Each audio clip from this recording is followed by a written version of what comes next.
Another week. So much going on in the world of sports.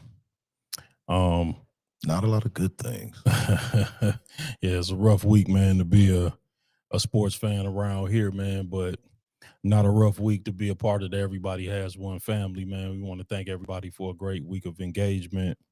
Over 7,000 views this week on the YouTube channel, man. A lot of great engagement on the social media platforms, man. Um, Please continue to like, share, and subscribe. That's Everybody Has the number one sports podcast on YouTube. Everybody Has One spelled out podcast everywhere else. That's Facebook, that's Instagram, that's TikTok, and that's Twitch. Um, thank y'all so very much, man, for the engagement. None of this is possible without the Everybody Has One family, man, locking in, checking us out, man, Indeed. liking the clips, sharing the clips, talking about the clips with your family, with your friends, commenting on the clips, man. We appreciate all the comments, even the negative ones, even the ones that criticize us. That's all good, man. That's all engagement.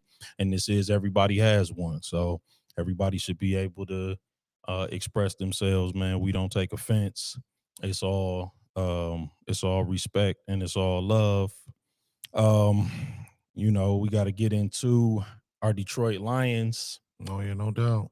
Uh, Detroit Lions, man. Unfortunately, we took a loss on Sunday night at Arrowhead against the Kansas City Chiefs, 30-17.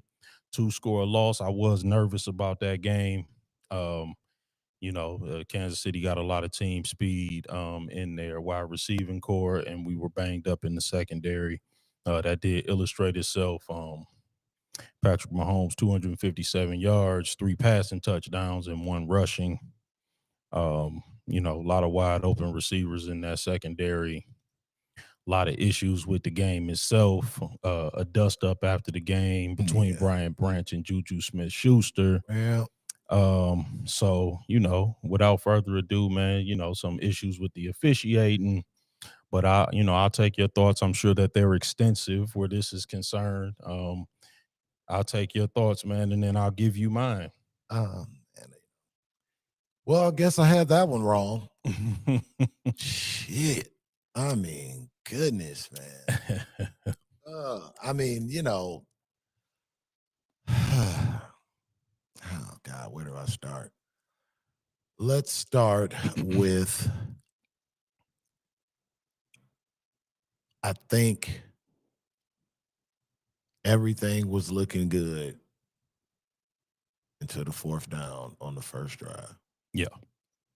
I mean, I think from there, that kind of just set the table for, what was going to be in store for the rest of the night.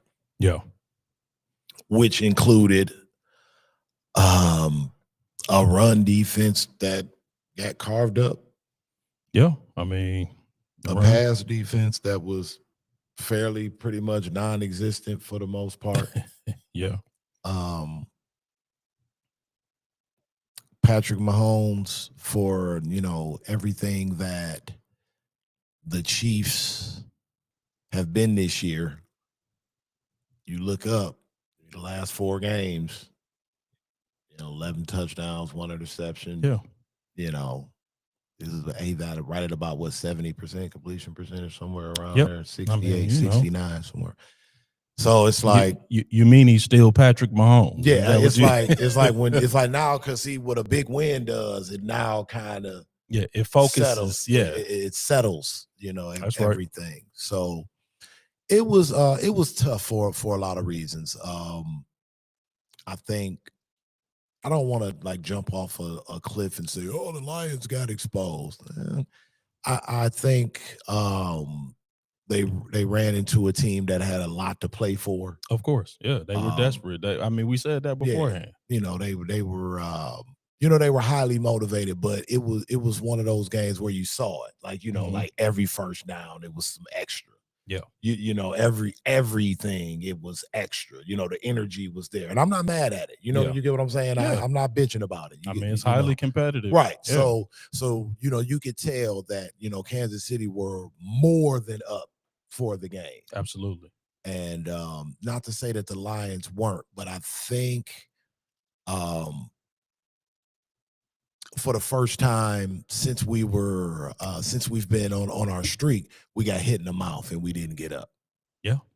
You know, I think that's that's fair. you Yeah, know, that's fair. like the Green Bay game, I thought that the last 3 weeks kind of reassured me that that was okay. Maybe that was just us getting our first real NFL activity Yeah. for the year against a team that was like riding the wave of getting a major trade. Yeah. And, you know, week one, They were highly emotional. Yeah. you know, so the prior 3 weeks, I think, kind of was able to quelch that a little bit, to me at least. Yeah. Yeah. So, I agree with that. you know, where and then you get to Sunday night, and it was, you know, a gut punch and a chin check, Yeah.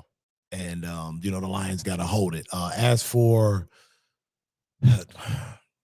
the fallout with the Brian Branch situation, Yeah. I mean, that's tough. I mean, you know, Brian Branch, he has to be better. Yeah. Yeah, I get that. You know, you got blocked in the back, and Yeah. you know, the ref might have missed it. It was a cheap shot. Yeah. Yeah, I get it. But guess what? You're a star in this league. Yep. It's going to happen. Yep. So, you know, you got to get used to that. You know, let's get it a little tougher mentally, you know, and I expect he will. I agree. But it's going to hurt us. Yeah. Like right now, coming into Monday night with the matchup we got coming up, Baker Mayfield is like in the front running seat for MVP to me. Correct. If you want to go him, Jonathan Taylor, you know, 1-2, Bijan Robinson, yeah, maybe throw him in the mix. You want to throw them in the mix? Yeah. I mean, you know, but if we're talking quarterback play, that's, you know, relevant to where we're the most deficient. Yep. You can ill afford, you know, to miss Monday night's game. Correct. So that hurts. Kirby's, you know, is getting more banged up by the down. Yep. You know, so that's concerning. Yeah, man. Do I think it's, you know, disaster? No. Again, I think it was a lot of plays here and there. I think if we converted, that game goes another way. Like to me, what sticks out to me is of course, the fourth down where the Lions scored a touchdown. Did they kick the extra point? Or were they in formation to kick the extra point? No, they did not kick the extra point. They were in formation. They were in formation, and then the flag was thrown. Correct. But again, that's neither here nor there. I mean, I'm not here to argue the call, but again, I go back to that play. Whether, you know, you want to go to a more a play that's more simplistic, you know, if that's want to be your argument, whatever, because we know we were going for it, you know. I mean, but it's that play, and then the drop by Saint. Yep. Which his first drop in 2 years. I mean, it's a one-off. But I think those two plays, especially at the point of which it happened in the game, you know, affected the rest of the game. I think, you know, heavily. I think it dictated a lot of the gameplay around those two plays. Absolutely. And I don't think we ever were able to, you know, recover from that outside of, you know, Patrick Mahomes being Patrick Mahomes. Yeah. Trucking our safeties. I peeped that, by the way. And, you know, but I think we'll be okay. I'm sure we'll touch on it. It's now, you know, murky at the top of the NFC North now. Yeah. Oh yeah. You know, with that loss, it's tight. And with, you know, Chicago showing up. So, you know, that was my main thoughts. You know, the Branch thing is the takeaway I think hurts us the most because it's a lingering effect. Yeah, I mean, you know, I obviously I agree with a lot of what you said. I mean, on 4th and 1, I mean, I appreciate the creativity by John Morton. But when you've had a team on the field for over 10 clock minutes, on 4th and 1, just run the ball up the middle, just power football. We were bullying them down the field. There's no reason to get cute. dog walking them. Yeah, we were bullying them down. That there was no reason to get cute right there. So yes, I'm with you. I appreciate that you want to try to be creative and catch them off guard. It was just no reason to get cute. On another note, you you can't throw a flag for illegal motion after the play is over, though. Yeah, dude, can't. So to your point, I know you kind of touched on it and kind of breezed through it, but I will go ahead and say the quiet part loud. That you really can't do that. Right. And you can Google that. You can go to the grocery store and argue with the produce section. You can't do that. You just Google, can a referee throw a flag for illegal motion after the play is over? The AI will tell you no. That in the NFL, that is not permitted. You have to throw that play while the play is happening. But I mean, either way, I think that it's important to know the rule. Right. Anyway. Right. Run that out of pistol formation and it's a touchdown. Thank you for breaking that rule down, by the way, because I was really trying to, because these people, I'm trying not to blame it on the refs. Just to be fair, that call came in from New York. I thought New York denied it. You can't review that. I thought New York denied it. I thought New York said that they had nothing to do with it. Penalties are not reviewable. That they didn't call it. I don't think. From what I said, and I can double check, it wasn't that it was reviewed. It was that New York called in and said it was illegal motion. But that's even worse because that's not something that can be reviewed from New York. You can't review penalties. Penalties have to be called on the field. Even if New York can't call and say that was an illegal motion, that's just like New York calling and saying, 74 false started. Right. Like that's not something that even with it being a scoring play, it wasn't about the possession of the scoring play. Yeah. Like the only thing that they can review is whether or not the guy actually scored or not. It's like the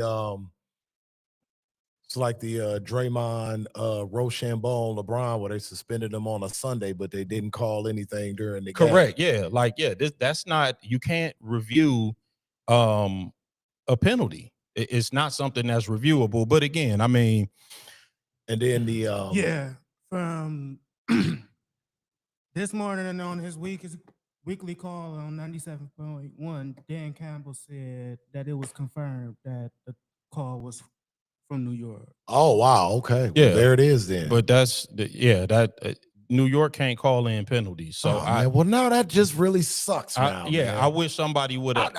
I wish they'd have lied. Now, yeah, I wish somebody would have clarified that though. Oh, that sucks. When has New York ever called in a penalty? When has New York ever called in a penalty? That's absurd. Awful, man. Yeah, that's absurd. So now I'm really pissed off all over again for that play, and then you take that, and then you couple that with the fact that we got Calvin ruled in the same game later on with Travis Kelce, where we got hosed on the rule that was basically changed because of us. I was like, man, this is awful. Yeah, but I digress. Yeah, but anyway, this is why I wanted to stay away from the Zebras, dog, because they suck. Yeah, I mean, no, I am going to touch on the officiating. While the Lions, I'll preface my comments. So they did their part in the loss too. Yeah, first of all, let me touch on the Brian Branch situation. Because while again, it's been said a million times, I'll make it 1,000,001. Brian Branch can't do that. Right. He's not going to have a career if he handles himself in that way. And I think he understands that. You can't go after guys, can't be punching people after the game is over. If you wanted to exact some justice, you got to do it between the whistles. I'm fine if Brian Branch on the very next play makes a beeline for Juju Smith-Schuster and launches himself at Juju and puts him in concussion protocol until 2026. I'm good with that. Make it between the whistles. You can't do that after the game is over. Right. However, I do want to emphasize the fact that he was responding to a cheap shot. Yeah. What Juju Smith-Schuster did, it was illegal. It was a block in the back. It was definitely unnecessary roughness. It was at minimum a block in the back. It was probably a blindside hit. It's dangerous. It was dangerous. And I understand, and because the referees in games like this get allergic to throwing flags against the Kansas City Chiefs. Mm-hmm. 0 penalties in that game, by the way. Zero the only accepted team penalties that week with 0 penalties. Yeah. No, the first time since 2020, first time in the last 2 seasons that ever happened. And by How the way, convenient. we're not just complaining about officiating. There was a peer review study done at the University of Texas, El Paso, on the Kansas City Chiefs receiving favorable calls in both playoff and nationally televised games. And they came to the following conclusion. In a data set spanning more than 13,000 penalty calls from 2015 through 2023, researchers found that postseason officiating has disproportionately favored the Mahomes-era Kansas City Chiefs, coinciding with their rise as one of the NFL's most marketable franchises. In playoff games, penalties against Kansas City opponents were 2.36 more yards than average. Flags were also 23% more likely to result in a first down in favor of the Chiefs.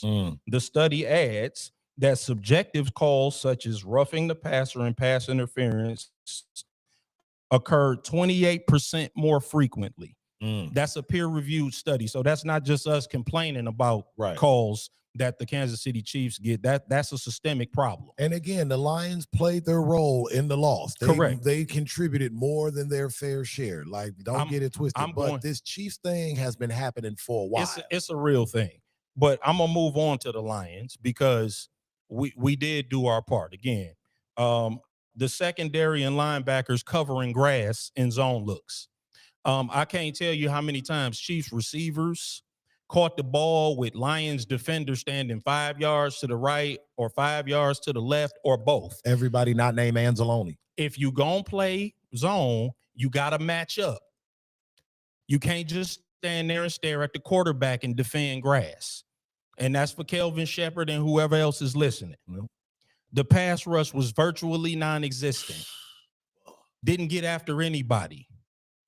I mean, did DJ Reader and Kylie Williams play? What a first-time starter.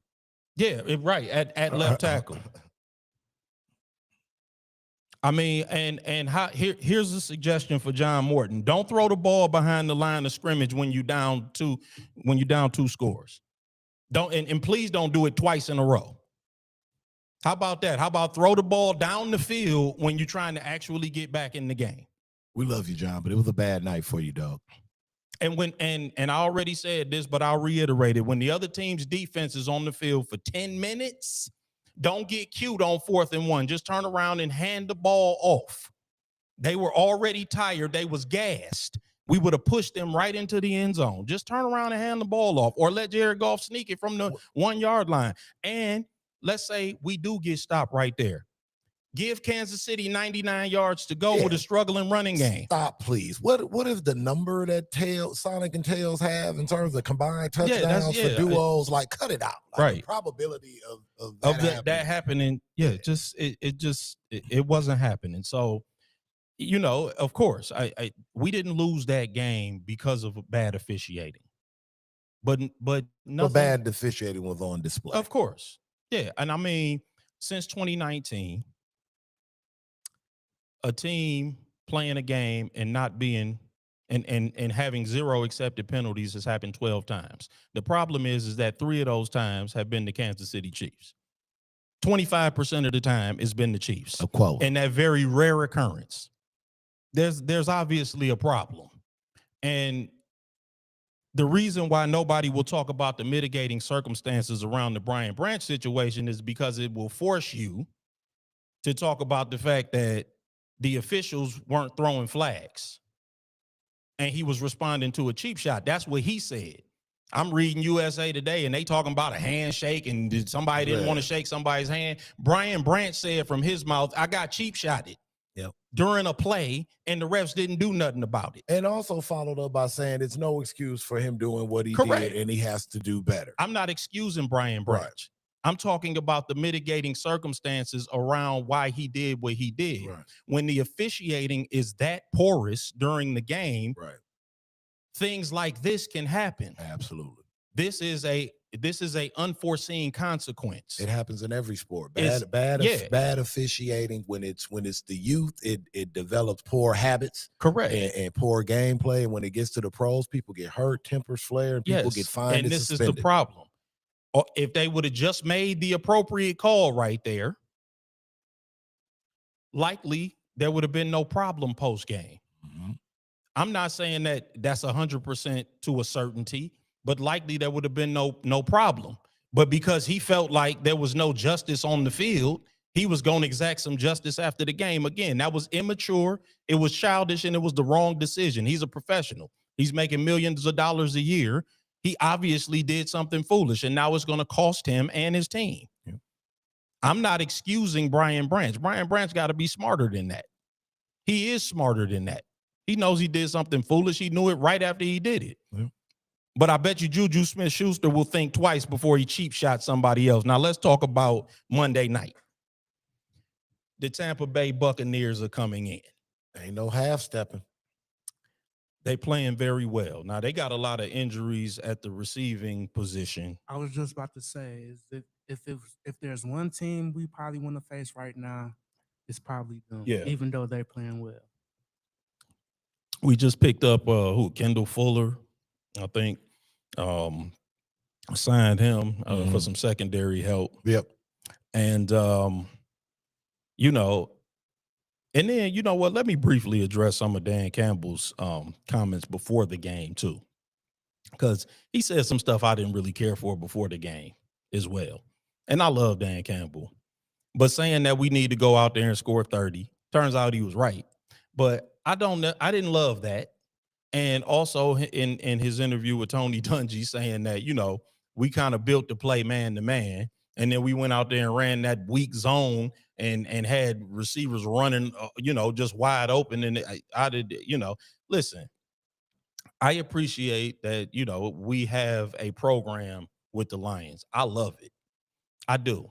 And it's a great program with Dan Campbell. But some of those comments, I'm like, you know, first of all, the whole we need to go out here and score 30 thing, don't poke the bear, bro. You're going into a hostile environment, man. Just so we're going to go out there and play our game. We're going to do what we need to do to win. But it's the kneecap guy. Yeah, like, you know what I'm saying? Like, I didn't really care for that comment. But let's preview the Tampa Bay Buccaneers because I don't want to belabor the conversation. They banged up in the wide receiver spot. They got Tez Johnson and some other kid named Johnson I never heard of, and you know they got a lot of you know, the backup receivers out there running around. But Tez looked like he had a little breakout game last week. He did. It was funny. Did you hear what he said about the MVP chance?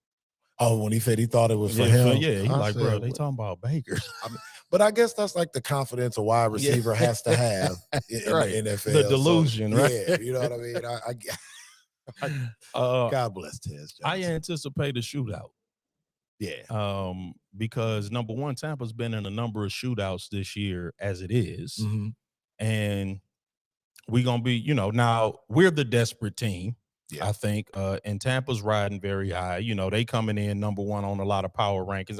I didn't really care for that. The Lions was number one on everybody's power rankings. I never am comfortable when I see that. Yeah, that's usually the kiss of death. Yeah, you know what I'm saying? That's why I'm like, I'm nervous about this one. But I expect a shootout. I expect us to play well. I expect us to win a high-scoring game coming back off a loss. Dan Campbell is very good coming off a loss. You know, I just believe that, you know, this will be a good week for us. An extra day of preparation, you know, that'll help. But what say you, man? I share a lot of the same sentiments. I think we'll be fine. The one thing I have my eye on, I would say, will probably be for the second week in a row. We're going up against an elite defensive mind. Yes. Where, you know, last week it was Spags. This week we got Todd Bowles. Yep. And, you know, Todd knows, if Todd don't know nothing else on the football field, you know, he knows how to scheme a defense. Yes, he does. And they stopped the run, by the way. Yeah, so I'm interested to see, you know, this week with the slight sputtering that we had on offense last week, how crisp will be against a Todd Bowles defense. So Absolutely. that's the one glaring thing to me outside of the obvious nuance stuff. Absolutely. So meet us back here next Wednesday, man. We'll be here to break that game down. Give you all the highs and the lows. Hopefully more highs than lows, man. Yeah, man. Um, I want to touch on the Cleveland Browns, man. Unfortunately, Well, I'm not gonna say I want to touch on them. I feel like we should, man, because that's a Yeah, developing story more shenanigans. in the NFL landscape. Obviously, they traded Joe Flacco last week, and he started for the Cincinnati Bengals, and and then it was assumed that Shedeur would be named the backup, but they called Bailey Zappi up off the practice squad, and there was a lot of consternation around that, and then he said, well, we'll see whether or not Kevin Stefanski kind of played chicken with the media, Yeah. and eventually did end up naming Shedeur as the backup. But there was some weirdness around practice. Still, the word is around there he won't let Shedeur take reps with the ones. He put Shedeur over on the practice squad field with Bailey Zappi, as opposed to having him on the main field with Dylan Gabriel. There's a lot of weird behavior, a lot of odd stories coming out of Cleveland about the way the quarterback situation is being handled. What do you make of that? I mean, what you describe as weird behavior, I call straight bullshit. I mean, come on, man. Bailey Zapp. What are we doing with Bailey Zappi? And I'm hearing all this. Well, we don't want to do a disservice to Shedeur and set him up when we name him the backup quarterback. We want to have a special playbook for him. Like, he's some short bus quarterback that doesn't know how to play the position he's been playing his whole life since he picked up a football. Like, what are we doing here? Yeah. Like, I'm sick of it. Like, if you don't want the kid there, put him on the market. If you put him on the practice squad, I guarantee somebody else will pick him up. That's what I'm saying. I mean, if you don't want him there, like, who? Like, I don't get it. Like, is it because of the jersey sales and the Browns organization gets a cut of that, and that's why they're keeping him around? Or I don't understand it, because it's clear to me that they're really not interested in giving him a fair shot per se, unless I don't want to wish any injury or ill harm to Dylan Gabriel, but I mean, theoretically, what's it going to take for him to see the field after you just watched this Dylan Gabriel throw the ball 52 times for 230 yards? And I mean, and what are we doing? I think, in my opinion, Yeah, it's a Jimmy Haslam call. I think it's clear at this point that the reports that came out after the draft that it was the owner's call on drafting Shedeur. mm-hmm. I think as we go on more and more, it's Jim Haslam's becoming a more doofus. apparent, and I think that's why he hasn't been put on the practice squad or put up for to see what his value would be on the market and whatnot, because the owner wants him there instead of the coaching staff. It's got to be something, man. Because I'm like, I'm starting to go like tinfoil Koofy. Here's my thing, man. What say you? Here's my read on the situation. Because and again, this is why the reason that this podcast exists is because when you're watching these sports commentary shows, you got to remember that all of them are on networks that they clicked in with the NFL. Because the one question that I have not heard asked, certainly not answered, is what evidence do we have that Kevin Stefanski can evaluate quarterback talent? Hello. When he got to Cleveland, they had Baker Mayfield, #1 overall pick. The first year he was there, they went 11-5, won a playoff game, went to Arrowhead, lost a one-score game to the defending Super Bowl champion Chiefs. Yeah.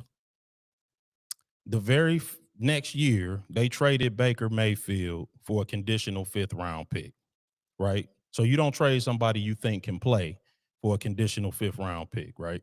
And then hold on. That's the first. Let me cook for a second. Go on and cook. Then you were a part of the brain trust that brought in Deshaun Watson, gave him $228 million guaranteed, right? You don't give $228 million guaranteed to somebody who you think can't play, right? So you thought Deshaun Watson can play. Fast forward to this season. At the start of this season, and Mike Tomlin just called him out for this, by the way, told us Joe Flacco was good enough to be your day one starter. As the Cleveland Browns quarterback, Joe Flacco had a 55 quarterback rating and led the league in turnovers, right? Unceremoniously, he was traded to Cincinnati. So that's 3, right? So Baker Mayfield, you told us he couldn't play, he can. Deshaun Watson, you told us he can play, he can't. And Joe Flacco, you told us he can play, he can't. Right? So that's 3. Now let's talk about the current quarterback situation. We got Dillon Gabriel, we got Shedeur Sanders. You telling us Dillon Gabriel can play, and you telling us Shedeur Sanders can't play. As far as I'm concerned, Shedeur Sanders is on the right side of history, where your track record is concerned. And I'm confused why everybody is confused about why the fan base is questioning Kevin Stefanski. Kevin Stefanski has illustrated no ability to, he hasn't demonstrated to anybody that he can assess quarterback talent. And by the way, over the past 23 games, Cleveland has scored over 20 points three times. Yeah. 3. And they had the number 5 pick in the draft this past season. They took a defensive tackle. Jackson Dart was on the board. He was there. And everybody might say, hey, nobody had Jackson Dart assessed that high. Hey, guess what? We not here to assess. He is. That's his job. He's supposed to be evaluating talent. And don't tell me about weapons either. Cleveland don't have no weapons. Jackson Dart is out there throwing to Lil Jordan Humphrey and Wan'Dale Robinson, and 2 tight ends that could deliver your DoorDash and you wouldn't know who they were. So don't tell me about weapons. Jackson Dart is out there working with whatever he's got. His number 1 receiver is gone for the season. I mean, his best weapon is number 2. Running back. Yeah, and it's number 2 though. But that's what I'm saying. Cam Scatterboo like a 3rd round pick though. Yeah, for sure. Yeah, teams blew over him too. That's what I'm saying. Like he making lemon meringue pie out of lemons. Yep. So Dillon Gabriel arguably got better weapons than Jackson Dart. You chose to take a defensive tackle with the number 5 pick, knowing that you had scored over 20 points 3 times in your last 23 games. You knowing your offense was challenged, and your defense was actually a strength. You actually got a real number 1 corner, the best edge rusher in football, and you decided to go defense first. So again, we have no evidence that Kevin Stefanski can actually assess quarterback talent. Everybody you tell us can't play quarterback can. Baker Mayfield got the 2nd best odds to win MVP right now. You told us he can't play. You traded him for a conditional 5th round pick. You jettisoned him from the Cleveland Browns your 2nd year there. So again, we trying to figure out why we should believe that you can assess quarterback talent instead of treating Shedeur like a redhead stepchild. You should be treating Shedeur like your last chance to prove that you can assess quarterback talent. Because I ain't even bring up Dorian Thompson-Robinson, and you bringing in Kenny Pickett. And I mean, you have had a carousel of quarterbacks in your time as the Cleveland Browns head coach, and none of them have worked out. DRC. Yeah, none. You've had nobody work out, and you treating him like he's the problem. This is your 5th year. You've had a carousel of quarterbacks come through. You should be treating Shedeur like your main man, because he's your last chance. Dillon Gabriel doesn't appear to be it. You don't have no more rope. You think they're going to let you in on the next quarterback selection? In Cleveland? Absolutely. Right. Why should they? Right. I mean, that's what they do. Cleveland, Like, right? shit. What do you mean? Like, I mean, yeah, they niggas from the 99 and the 2000, they've been doing this, man. It's right. what they do. But why would they? Why would they let you in on their quarterback selection? You've demonstrated no aptitude to pick a quarterback. None. The only good quarterback you ever had is playing for the Tampa Bay Buccaneers, playing MVP level football. And you saw him every day in practice. His arm didn't get stronger. His traits didn't get better. His running ability didn't get better. It was personal. You just jettisoned him out of town. And so is the Shedeur thing. Yep, it's personal. It's personal. You leading with your pride, just like you did with Baker Mayfield. Which is foolishness. Because I mean, you think about it, you could come away with that last draft with Mason Graham, best best defensive tackle that most people had coming out of the draft. Mason Graham is great. And then you have Shedeur Sanders, who, if they didn't have Cam Ward, it was Shedeur for the entire college football season last year. There was no conversation with any other quarterback. It was Cam Ward or Shedeur Sanders.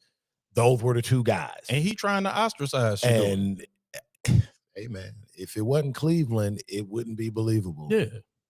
But at any rate, man, let's move on to some real football teams and some real football operations, or presumably the Philadelphia Eagles got curb stomped by the New York Giants, the aforementioned Jackson Dart, Cam Scatterboo, and the crew by 3 scores on Thursday Night Football last week after we did our show on Wednesday. Mm-hmm. Most every national pundit I saw picked the Eagles to win that game. Yeah, smart money would be on them. Yep. Yeah, I mean, again, like I said, you got Lil Jordan Humphrey running around out there and Wandale Robinson, but Jackson Dart. Yep. We called that. Should have been the day one starter. I don't know what Brian Daboll was thinking with Russell Wilson, but again, that's a conversation. He interviews well. Yeah. Well, that's great. You know what I mean? First of all, I don't even think that's true.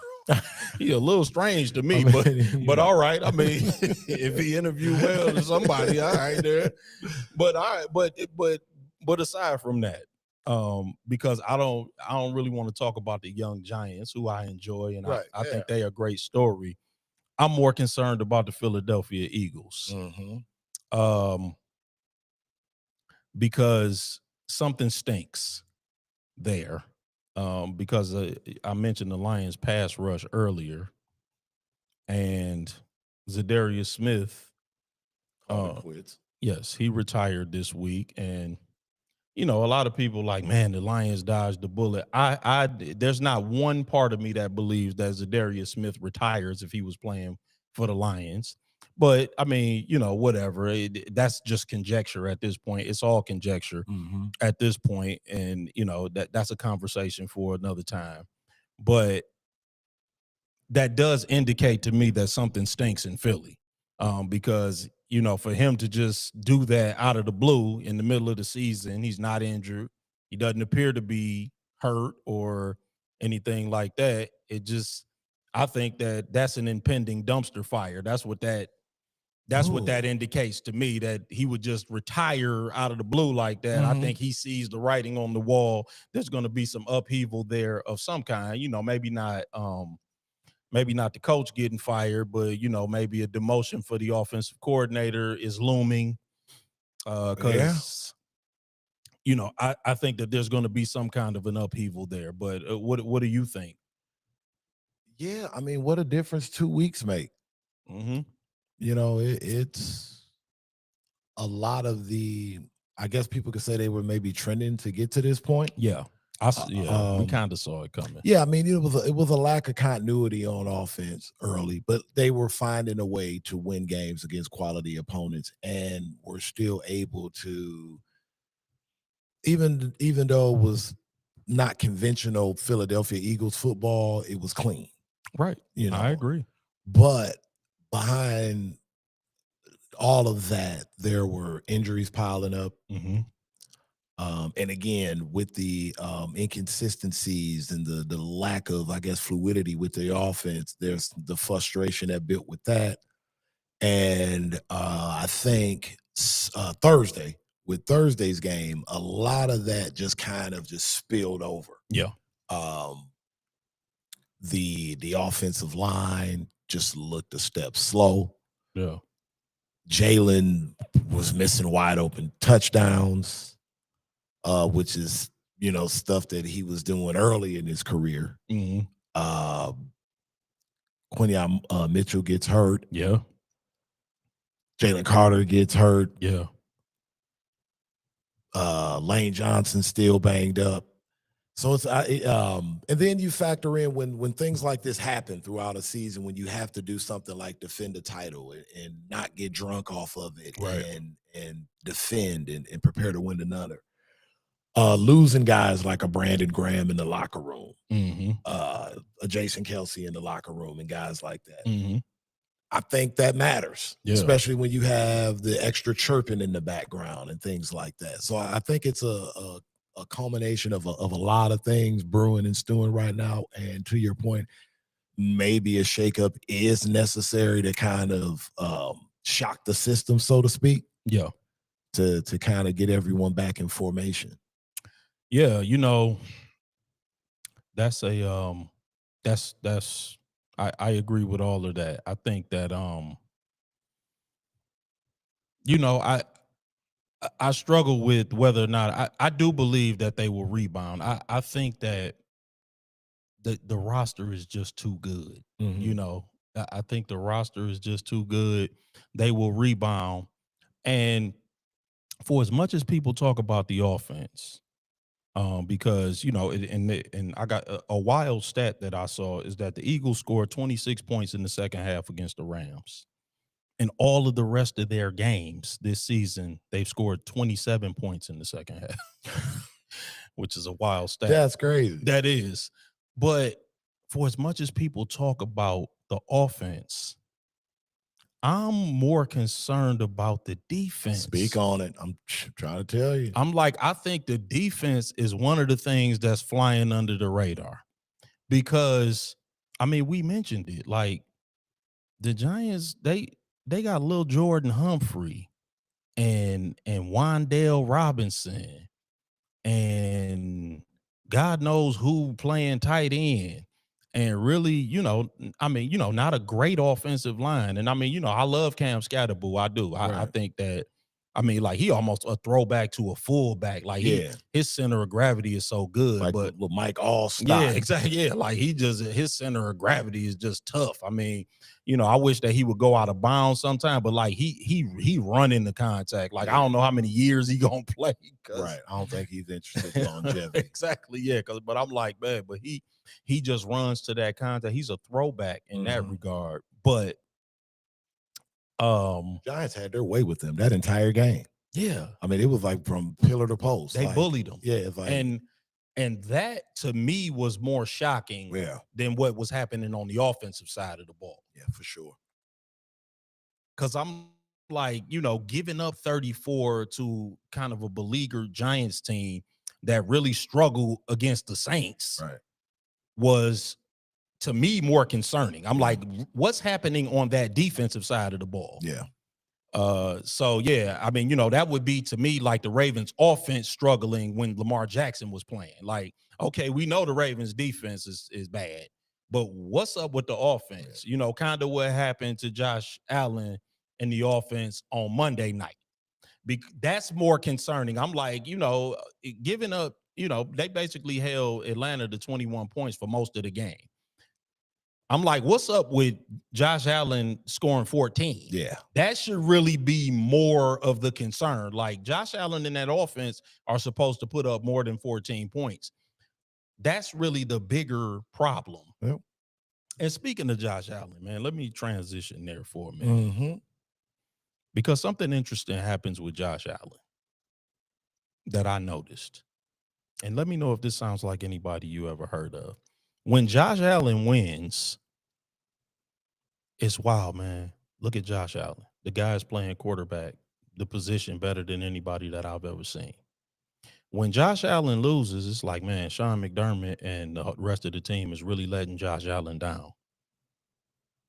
I'm like, when is it ever Josh Allen's fault though? Like, Josh Allen had 180 passing yards and threw a bad pick to end the game. I'm like, is that on everybody else? And then all I hear after that is, man, are they wasting Josh Allen's prime? Is Sean McDermott really the guy? I'm like, well, wait a minute. Like I just saw him throw for 180 yards and throw a bad interception. Stunk it up. Yeah, like he had a terrible game.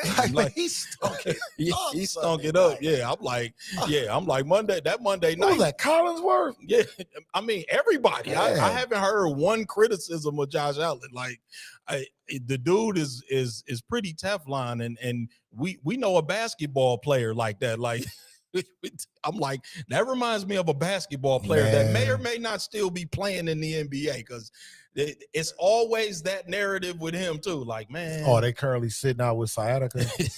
they may or may not be Okay. sitting out with an old nigga injury, but Right. but yeah, man, Josh Allen, he's been getting some get out of jail cards here. I'm like, man, Pretty- listen, yeah. when we gonna start holding him? I read another wild stat I'll give you before we transition, talking about your favorite college coach that got canned this week. Jimmy. Every coach quarterback combination that's ever won a Super Bowl has done it within the first 5 years of being together. Josh Allen and Josh McDermott are currently in year 8, and so are Lamar Jackson and John Harbaugh. Oh, them Marty Schottenheimer. them Dan Reeves stats. And look, and so the first thing I did, right, is I ran to look to see how long Jared Goff and Dan Campbell been together. Was it year 4? This is year 5. It was year 5. This is year 5. Mm. The guy before the guy. Mm. But let's transition. So who's the guy before the guy, Jared or Campbell? Hey, man, that's a good question. Like that's it doesn't. They just paid Goff. Exactly. I don't see them firing Dan. They didn't. Steve didn't say that Jared Goff was the guy before the guy. Well, but I digress, man. Let's talk about your man, James Franklin. Man. I mean, once again, we called that. Yeah. Out of all the predictions, I mean, hell, I can just not watch James Franklin like stink it up every week. Yeah. I didn't want to be right on that, but no, here I we mean, are. listen, I don't like to see people lose their job. I mean, look, it looks like that he's going to get somewhere between 50 and 70 million in a he'll buyout. be all right. So I'm not weeping for James Franklin. He'll be all right. And I'm sure that I'm sure that his stuff is already packed and he's leaving Happy Valley. Nobody lives in Happy Valley that doesn't either go to Penn State or coach there. So I'm sure he's out of there. First thing out of there, he was gone. Yeah, I'm sure he's already leaving there. But what do you make of that, man? Where do you think James is going to land? You think he's going to, I think there are going to be a lot of college football vacancies. Absolutely. So he could land somewhere as soon as next year, or you think he's just going to take his $70 million, like your main man, Tavares, a.k.a. Monty Williams, and go sit down somewhere for a few minutes? The buyout was $49 million. Okay. Yeah, that's what I said. And it's an extra 11 to 21 million for the rest of the staff. Yeah. Combined. So he got that. That's why I said he got about 50. So he got 49. So excuse me, he didn't get 50. He got 49. But how old is James Franklin? That's a good question. He's got to be probably mid 50s. Yeah, I was gonna say you think he's in his 50s. 53. Oh, he's young. Yeah, he's young. Yeah, I mean, I don't see him. He may take a year. He may take a year off and do some TV. Yeah, why not? I mean, you can do some. He got 49 million in his kitty. I mean, you can do some cheap scouting, rub some shoulders, do some gray area covert op stuff. Go on vacation for a month and clear your head and then come back and to your point with the potential of a lot of coaching vacancies. Yeah. In this upcoming offseason for college football.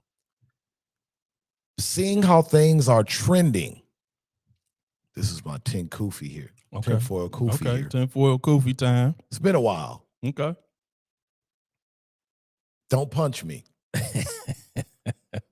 But what do you think if James Franklin takes a year off, comes back?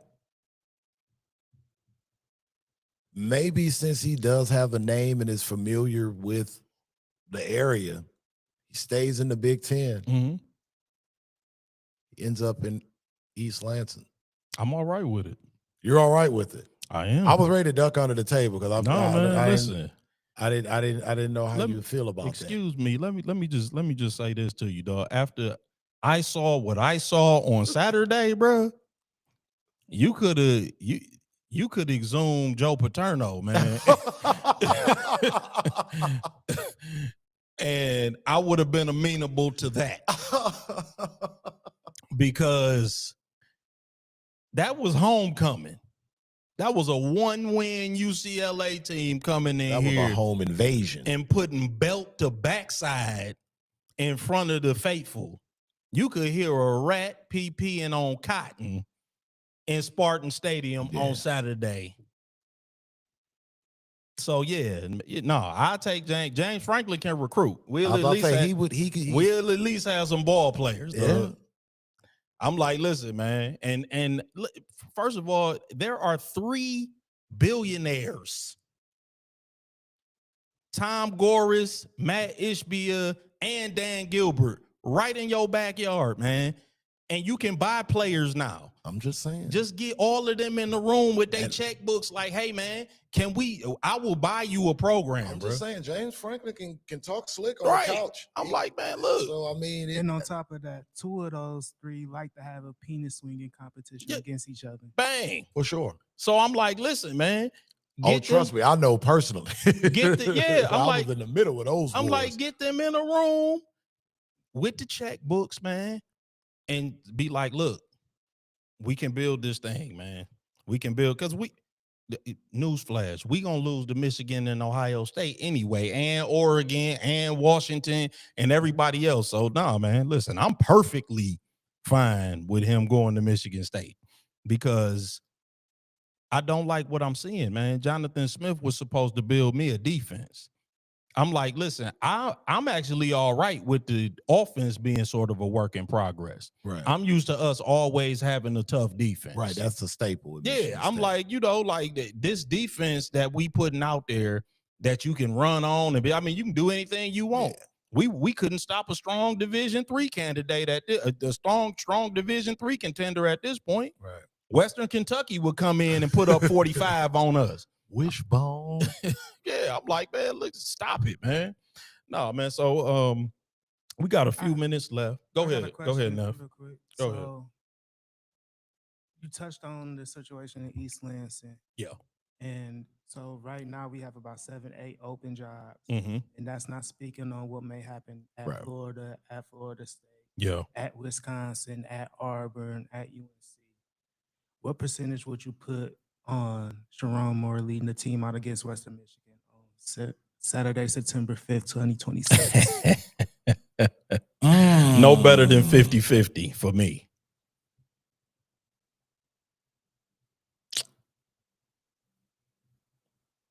I still think the magic number is 8. For win total? I think 8. I think another 8, he keeps his job. Okay.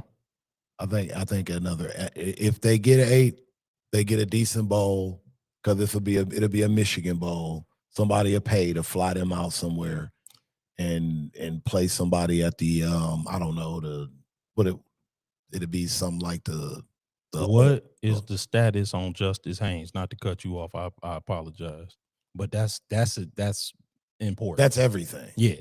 So what's the status on Justice Haynes? Because I don't believe that they can approach that number without him on the field. No, I don't either. Like that's the thing. Because when he went out against USC, I started watching the movie. Yep. I'm like, okay. I'm like, that's it. Nothing for that. to see here. Yeah. I'm like that when they basically when it was basically clear that he wasn't coming back, I I started watching. And I'm the telling movie. you, it was just so emblematic of just how the Detroit or Michigan area sports No, weekend this was was going. a terrible Like sports I was weekend just like, around when here. I seen that, I'm just like, you knew it was too good to be true. Yeah. He was running off 5 games in a row with over 100 yards. It's Yeah. like, okay, it's gonna be some BS that happens. Yeah. This streak Because happens. I'm like with Justice Haynes, because you know that USC got a high powered offense, and I know that they lost their top 2 running backs as well. But Michigan is dependent on their running game with a young QB. Yes. I'm like, USC got a lot of firepower, but USC's defense is vulnerable. And I'm like, if Michigan can possess the ball, they'll make it a possession game. I'm like, USC's offense can't do nothing standing on the sideline watching Justice Haynes break off 7-yard runs. You know what I'm saying? And just and methodically push the ball down the field. Go ahead, nephew. Last update I seen, Sharon Moore says he should be ready to face them. I think Chip Lindsey said it's touch and go, so it sounds like he's questionable. Okay, questionable. Okay, so but at a minimum, he shouldn't be out for multiple weeks. So I mean that like as long as he's not out, that's cool. Because I'm like, if he's gonna miss multiple games, I'm not optimistic that they can get to where they need to be. But yeah, percentage. So yeah, I think if they get to 8-4, I think he comes back. I think I think that's the number he comes back. Now, if they fall below that, that's why I said 50-50. If they fall below that, then anything goes at that point. Especially when you talk about what candidates that may be available. Yeah, I know it's gonna be a lot of guys out there. Since we got a few minutes left, man, and the NBA season is upon us. Man, fast, ain't it? It is, man. This has been a fast year. Yeah, for sure. This year has been rapid. Couple of topics, man. Because we don't have time to really give it an extensive preview. And I think the first games are Tuesday. Yeah. It's coming Tuesday. So we'll really get into it on Wednesday, man. But just, man, a little foreshadowing, man. What do you see for the Pistons, man? How you feeling about the Pistons? Well, I'll tell you what I have seen and what I do like. Kay Cunningham's in mid-season form. I mean, Kay Cunningham is a monster. Well, no, but what I've noticed prior seasons with Cade, he works his way into the shooting. Yeah. His shooting percentages gets better as the season goes on. I agree. I think he does play his way. And it's looking fluid. Okay. It's, I mean, yeah, like the preseason action that I've seen him in, I want to say I've seen him 2, maybe 3 games. Okay. It's easy money. Yeah. I'm talking easy money. Yeah. And I'm like, okay, looks good. My man Jay Ivy looked like he been hitting some peptides or something. Yeah, he's young man. He looks active. Jacked. Yeah. But I'm interested to see how the new additions blend in. Yeah. How JB's gonna play around with some of the lineups. Interested to see what Duncan Robinson has in the tank. Yeah. Because I mean that could really open things up. Yep. Or it could be a total bust. Because if Duncan Robinson's not hitting shots, then he's unplayable. Right. I agree. Because his shot making opens up everything else. Not to say that he's just a standing corner guy. He can do other things. Right. But the shot just opens everything up for him. So I'm interested in that, especially with us not bringing back Malik Beasley. Yeah. That's going, because Malik Beasley was number 2 in the NBA and made 3-pointers. I know that hurts. That not having that in the lineup in your offense, that's gonna hurt. That 15 points off the bench is going to be missed, and I'm interested to see how we're gonna replace. And I like Karis LeVert. I do too. But Karis LeVert has been injury prone in college and up and down. Yeah, even when he's in the lineup. Exactly. I'm interested to see the evolution of Jalen Duren's offense. Yeah, right. Because he's supposed to have that jump shot. Everybody looks good in the summer working out. I agree. I watched him yesterday though. He had a little turnaround. Handling, he had a little turnaround over Evan Mobley when And I I was get it, and watching. it's only going to work if you do it in the game. Yeah. So I encourage it. You know, if it's not, Or it was falling, Jared Allen. He hit it over. He hit it over Allen. Yeah, if it's not falling, you know, take your ass inside. Yeah. But you know, I'm interested in that. But really, like the new additions in the lineups.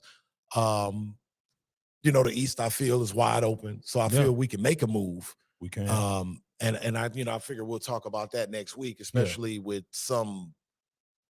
I mean, some fairly, you know, I won't say big name free agents, but some names that I think could possibly help the Pistons in terms of like being a young team that, you know, could always improve. Yeah. You know, so I mean, you know, that's stuff we can talk about later. Absolutely. Yeah. No, man, I'm looking forward to the season, man. You know, like the thing about the NBA season that I always enjoy, and I mean, really, you know, any professional league, but mainly the NBA, is that there's always a lot of unknowns.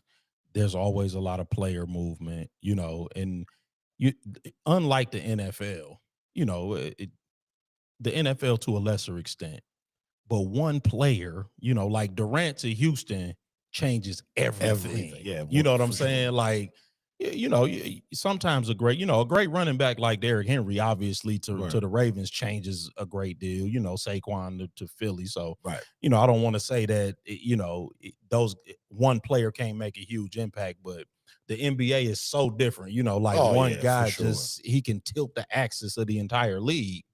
A lot of people think Kevin Durant ruined the NBA for 5 seasons. Right. Yeah. Right. Going to Golden State. Yeah. That's what I'm saying. Like one guy can be so seismic. And you know, and of course, obviously, I'm interested to see Cooper Flagg's impact. He's looking good.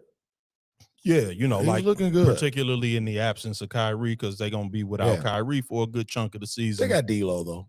D'Lo can he'll be a good for stopgap. what they need him to do.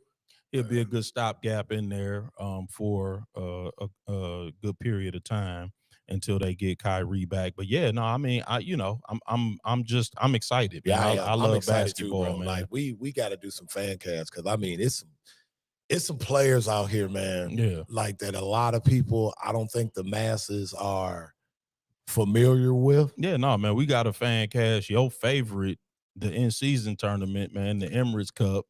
You know, because you know that's gonna be right. That's right around the corner at the start of November. I think they bring the Emirates. I'll do Cup, it right? for you guys because I love you and I'm the people's champ. And if y'all don't know, man, he is not a fan of the in-season stupidest tournament. thing of all time.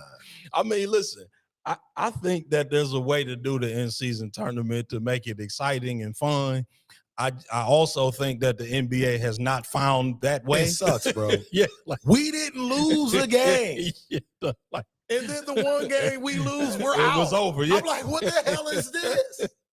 Yeah, I think it could be so fun and good, but I also think that the NBA just has not found a way to make it fun and good. But I mean, you know, but like I said, we can do that. We can do a fact for no, man. Listen, screw it. Let's do it. It's gonna be a great season. Go ahead now. I will say that I am ready for that first night when round ball rock hits for the first time in over 20 years. Yeah. Oh yeah. John Tesh, absolutely. Yes. As we welcome back the NBC to NBA to NBC. Now, NBA and NBC. for a first game, the aforementioned Kevin Durant has to watch a banner goes up. Okay. And OKC. Yeah, that's petty. I love it. That's some petty stuff there. Hey, man. Yeah. How do you watch the NBA? Like, what is it on? ESPN? I think these will be on NBC. The opening night is on like what are they? Opening night is on NBC. So I think opening night is on NBC, but then you got Prime. Yeah, Prime is ESPN, in the mix. That's the other main two. Yeah. So it's just Prime and ESPN. Yes, well, ESPN's family of networks, which now I believe includes NBA. Do they have NBA TV now? No, not yet. No, okay. So it's just really national TV wise. It's ESPN, who I think still carries the finals. You got NBC, and then you got Prime. Prime. Okay. Prime is where your lovable Mirati's Cup will be held on. Yeah. Now Jordan's on NBC, right? Yeah, he on NBC. Okay. Yeah, Jordan's on NBC. Makes It's sense. like Jordan, T-Mac. Like NBC got like Tracy 80 McGrady. people. He's a commentator. Okay. They got Tracy, Vince, Mello. I seen today that they added Kenny Beecham of YouTube fame. They added he's a part of their panel. What as makes well. sense with Prime being a streaming thing? And No, this is NBC. NBC. Kenny Beecham. really, NBC hired him. NBC has like 8 to 10 people Really, that they probably gonna rotate in and out. I know Prime has. they got Maria Taylor doing basketball too. I would assume, right? I mean, she played I think they- basketball. I mean, it would Well, only make sense, right? They might. I don't know for sure. I know Prime has Taylor Woods, Dirk, and I'm Blake. And Hubbard, right? Cassidy. I think she's on Prime. I'm offended that you just gonna gloss over Kenny Beecham. Like nobody gets Kenny Beecham. Man, listen. No, you didn't. I want to know why didn't NBC interview Scottie Pippen? I would love him and Mike to be sitting Oh there my together. Man, don't let. I agree with what Michael said. Yeah, I hate him. yeah. No, he ain't agreeing with nothing Michael said. I hate him. Yeah. Okay, I'm about to go down the list. Okay. Game analyst for NBC: Okay. Reggie Miller, Jamal Crawford, Grant Hill, Austin Rivers, Derek Fisher, Brian Scalabrine, Robbie Hummel, and Brad Darley. That's not bad. Studio analysts are Carmelo, Vince, and Tracy. And Now the then- studio show's gonna struggle. And then you, as you said, they got Maria Taylor and Ahmed Fareed will be the host for the studio. Man, show. as long as Sam Mitchell ain't leave him on NBA TV. The studio's gonna Maria Hill's gonna have to do all the heavy lifting with Yeah. that studio show. But the little bit that I saw with Jamal Crawford, he was good in the playoffs. Jamal not bad. Reggie has his annoying quirks, but Reg is good Well, at he color. calling the game. Yeah, but he's good at that. Yeah. I don't mind Reggie on the call. Robbie Hummel, I've watched him on Big Ten. He's good. Yeah. I wish they could have got Jimmy Jackson. I like him. I like Jimmy Jackson's good. Yeah, he does the Clipper. I got league pass, so I hear Jim Jackson when I watch the Clippers games. Yeah, he's good. A couple of even Scalabrine. Scalabrine's good. I like Scalabrine. So what happens is a lot of the local so like when I watch league pass, like Philly, a lot of them are on NBC Sports in their local markets. Okay.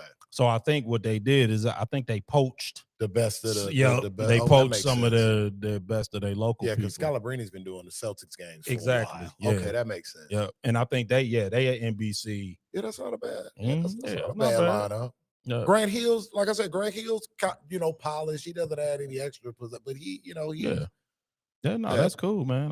Then Prime, the studio show, they got Taylor Woods, Blake Griffin, Dirk Nowitzki, Dwayne Wade, Steve Nash, Candace Parker, Udonis Haslem, John Wall, Rudy Gay, and Kyrie Lark. John Wall. I stopped listening after Taylor Woods. I said I'll be viewing. But they do have Ian Engel for their play-by-play and Kelvin Harlan.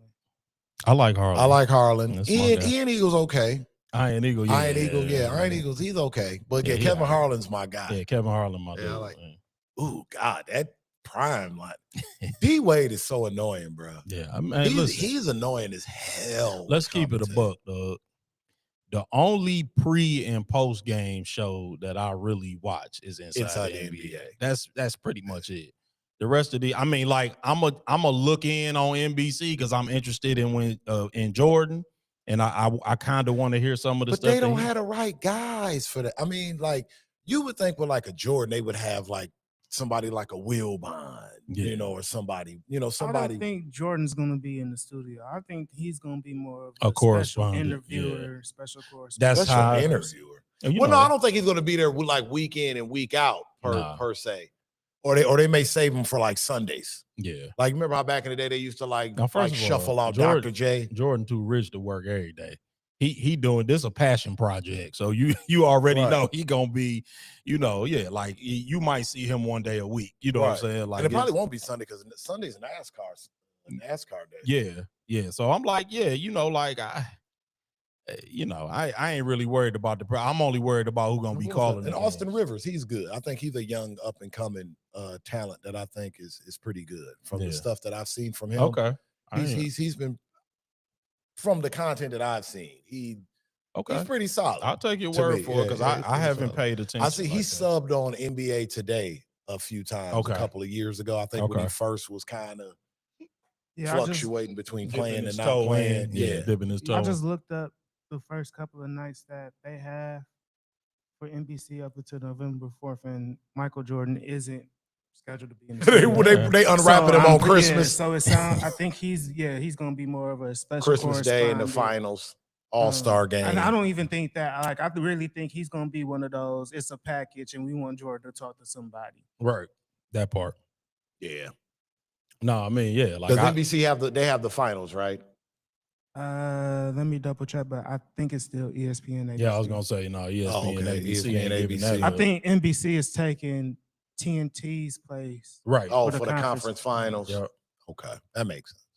I want to see Jordan on one of the LeBron calls. I do too. I want to see that interview. He's not going to interview LeBron James. I want it, don't shatter my dreams. He's not going to interview I want that. James. NBC, make it happen. They'll do something like they'll let Draymond interview him or something. Now, don't nobody want to see Draymond. Exactly, and that's exactly why they'll do it. Nobody want to see Draymond lick his boots, dog.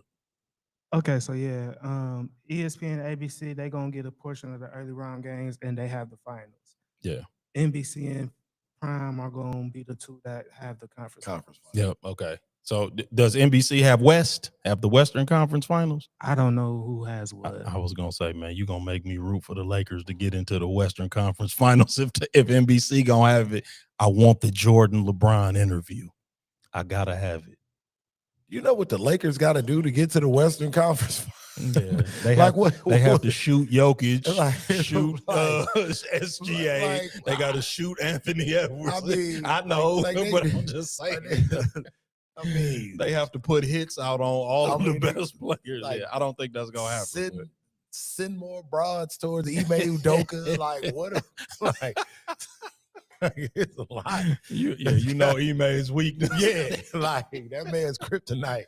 Right. Is one thing. He needs some snow bunnies. They gonna put some snow bunnies in the organization. Hey man. Sprinkle some snow around eBay. He'll crack. Deploy some snow bunnies to the 9th Ward in Houston. Deploy the snow bunnies. Anyway, man, we appreciate y'all joining us. On this edition, man, that Everybody Has One podcast, man. Y'all remember to continue to like, continue to share, continue to subscribe, man. That's Everybody Has the #1 sports podcast on YouTube. Everybody Has One podcast everywhere else. That's Facebook, that's Instagram, that's TikTok, that's Twitch. Man, y'all tap back in with us next week, next Wednesday at 8 p.m. right here on YouTube Live, 8 p.m. or as close as we can get to it, man. Thank y'all so much, man. None of this is possible without y'all, man. Y'all continue to view the clips, continue to view the shorts, continue to view the videos. And man. Share them joints. Share them, man. Like, share, and subscribe, man. If you ain't subscribed yet, man, make sure you hit that subscribe button. And when you hit that subscribe button, hit the bell notification so that you're notified every single time we share new content. And when it's you hit free. Yes, it's absolutely free. And when you hit that notification button, make sure you hit all so you get all the content, man. Make sure you do that, man, and encourage your friends, family, loved ones, even the people you hate, man. Tell them to do it too. So until next time, man, we appreciate y'all, man. Everybody Has One podcast.